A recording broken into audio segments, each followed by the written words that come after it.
I'm on a quest to read every Star Wars novel ever written, because the Force has many secrets, and I aim to uncover them all.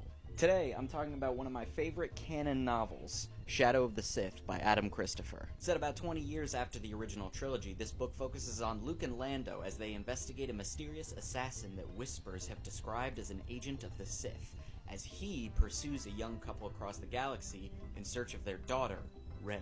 That's right, this is a sequels tie-in book. Specifically, it came out a couple of years after The Rise of Skywalker to tie into Rey's lineage as a Palpatine, how her parents hid her and subsequently died, as well as a few other minor details from that era. Now, Rise of Skywalker is not the best Star Wars movie, but I think it's astonishing how much juice Adam Christopher has managed to wring out of that lemon.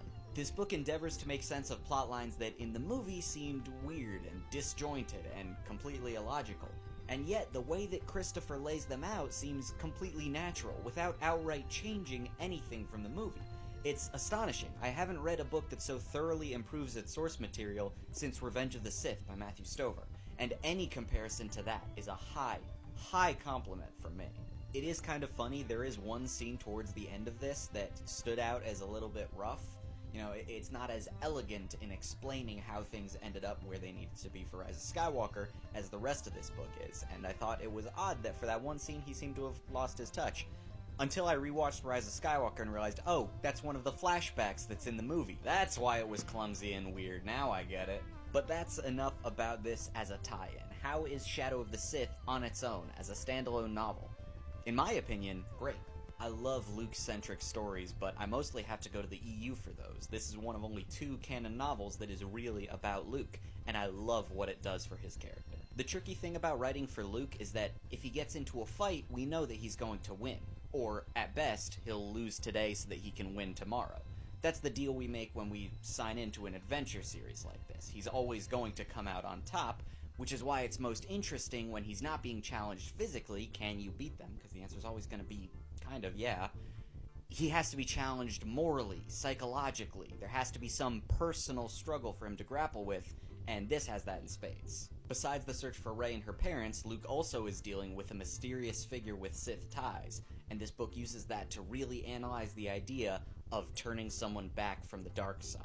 It's a subject that Luke is intimately familiar with, but Shadow of the Sith takes a nice new crack at things. It presents a very complex set of circumstances as Luke tries to turn someone who, unfortunately, doesn't look at Luke and see his dead wife. For Legends fans, I would compare this to Gantoris or Kip Duran's Falls to the Dark, and is exactly as tricky to navigate as those were, and in my opinion is better done than at least one of those were.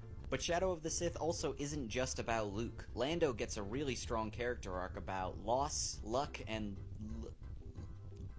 perseverance. Reading through all of the Star Wars books has actually turned Lando into one of my favorite characters, because he's such a crystal clear, solid personality that even some of the weaker authors and books have had a really strong Lando. I can only think of one time that I didn't like Lando in one of these. But at the same time, he's also usually just kind of there.